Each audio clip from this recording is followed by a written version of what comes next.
What's good, y'all? I'm just out here chilling, resting, relaxing, getting some God time, and I just came across this scripture I want to share with y'all. In this passage, it's Psalms 107. It says, "Give thanks unto the Lord, for He is good, for His mercy endureth forever.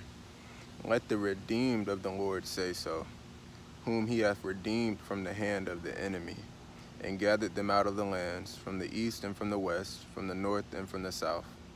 They wandered in the wilderness in a solitary way. They found no city to dwell in. Hungry and thirsty, their soul fainted in them. Then they cried unto the Lord in their trouble, and He delivered them out of their distress. And He led them forth by the right way, that they might go to a city of habitation." This is like,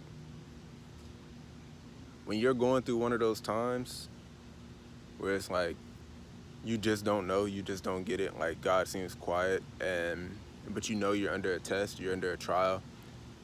You don't understand the directions you are given, like what effect, what result they're going to procure. Or it's just a difficult season in general. You can totally know the way, but it's just hard, and it's just like you want to throw in the towel, right? We have to remember that not only are we in a circumstance almost like Job sometimes, where we don't know what's going on behind the scenes, behind the curtain, what the devil might have presented to God, or what God might have presented to the devil and said, okay, yeah, go pick that one, go try that one, see if you can get him.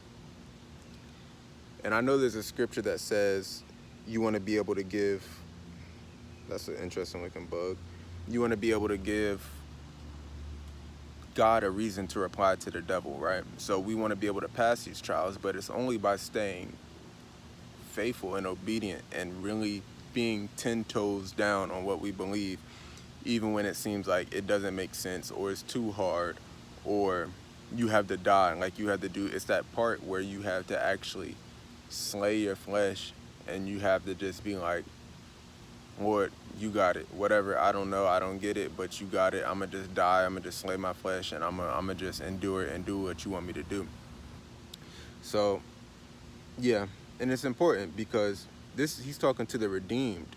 So the people that have experienced the power of God, the salvation of God, that have experienced God, draw back, look back on your testimony, look back at where you came from, not just where you are now, especially in those moments, in those times where it seems like God kind of took a step back from you, and you're just like, you notice it, like you feel it, and you're just like, why did you do that? Like, what's going on?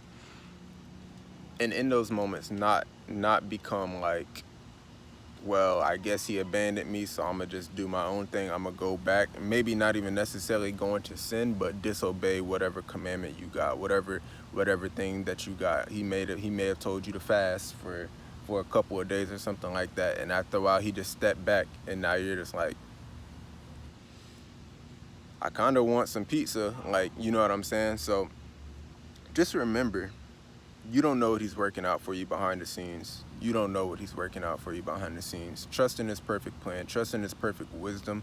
Trust that His ways are higher than our ways. His thoughts are higher than our thoughts. And that He has all the power. He has all the control. He's almighty. Just trust in Him and let Him be God. Step back, submit, and let Him be God. And let Him see, well, find out what He'll do, right? Find out what miracle He's trying to work in your life when you get to earn that qualification. You get to earn that degree in God, where He put you under a trial. You came under a trial and you passed it, and you stepped back and you let God be God. Enjoy the fruits of that degree. Look beyond it. That's what Jesus did. Jesus said that He looked beyond the shame of the cross to the glory that was to come, right? To Him being lifted up, His name being above all names. He looked beyond the cross. So when we're in those moments, in those seasons, in those predicaments, whatever the case may be, look beyond what you're going through at what you will reap eventually, that you'll reap at the end of the trial, right? Job didn't know what was going on, but he stayed 10 toes down. He stayed faithful, and he got blessed tenfold, maybe even more than tenfold. I don't remember off top, but you'll get blessed back. Just trust God.